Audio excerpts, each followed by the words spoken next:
హరి ఓం హరి ఓం హరి ఓం హరి ఓం హరి ఓం హరి ఓం హరి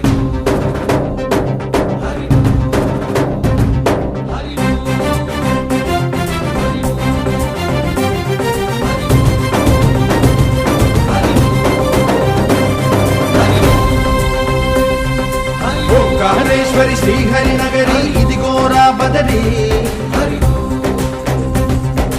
వైకుంఠేశ్వరి సిరికి నగరి అదిగో మహిమగిరి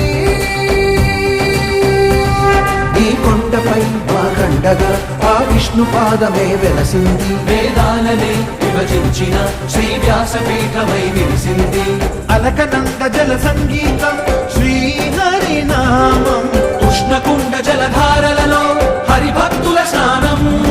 జ్ఞానం మోక్షం మొసగే వైకుంఠం హరి ఓం హరి ఓం హరి ఓం ఓంకారేశ్వరి శ్రీహరి నగరి ఇదిగో రాబడది హరి ఓం వైకుంఠేశ్వరి సిరికి నగరి అదిగో మహిమగిరి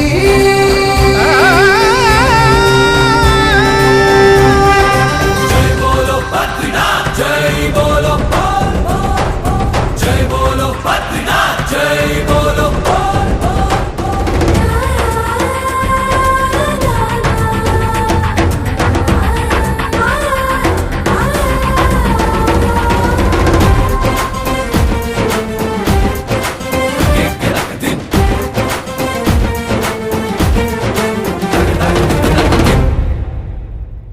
హరిపాదం అడుగున గంగా కలిపాపం తను కడగంగా హరిపాదం అడుగున గంగా కలిపాపం తను కడగంగా కనులే కనలేని విరచానది నదికి రాగా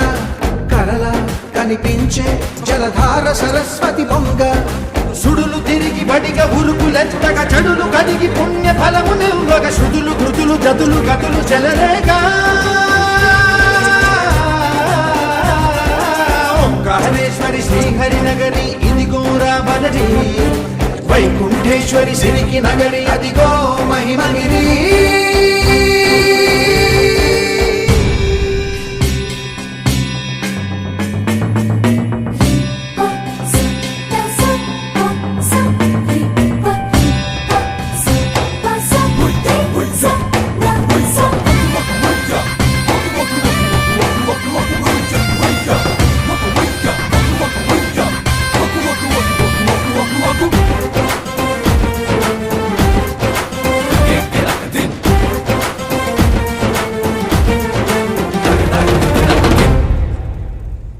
కర్మలకే బ్రహ్మ కపాలం జన్మలకే పాప వినాశం కర్మలకే బ్రహ్మ కపాలం జన్మలకే పాప వినాశం వ్యాసం ఇతిహాసం ఆ వ్యాసుడు ప్రవచించంగా ఖండం గణపతిదై కురు చరితము విరచించంగా యజుస్సామరు అథర్వ శాఖలుగా ఓంకారేశ్వరి శ్రీహరి నగరి ఇదిగో రాబడది వైకుంఠేశ్వరి సిరికి నగరి అదిగో మహిమగిరి ఈ కొండపై వాకండగా ఆ విష్ణు పాదమే వెలసింది వేదాలనే విభజించిన శ్రీ వ్యాసపీఠమై విరిసింది అరకనంద జల సంగీతం శ్రీహరి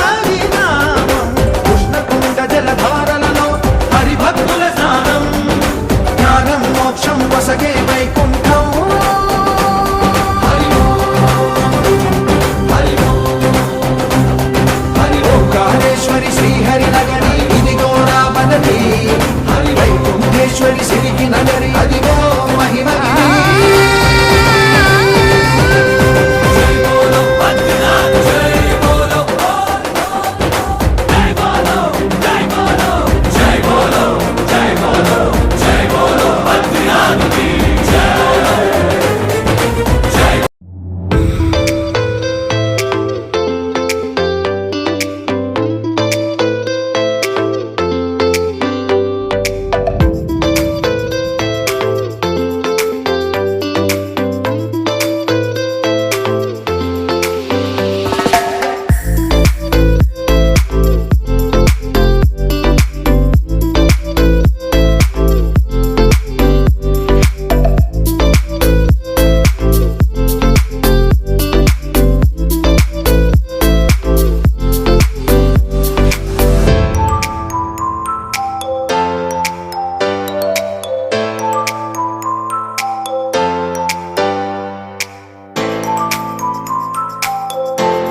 బద్రీనాథుని దర్శనం చేసుకున్న తర్వాత ఇప్పుడు విష్ణుమూర్తి చరణ పాదుకలను చూడడానికి వెళ్తున్నాం. అంటే ఇక్కడ మహావిష్ణువు మొట్టమొదటిగా అడుగుపెట్టిన ప్రదేశంగా చెప్తారు. ఒకసారి చాలా టఫ్ రాస్తా హై, చాలా పైకి వెళ్ళాలి నడుచుకొని. ఇక్కడ నుంచి కనీసం బద్రీనాథ్ దేవాలయం నుంచి వెళ్ళటానికి కనీసం 4 కిలోమీటర్ల దూరం నడవాల్సి ఉంటుంది. చూసారు కదా రాస్తా ఎలా ఉందో.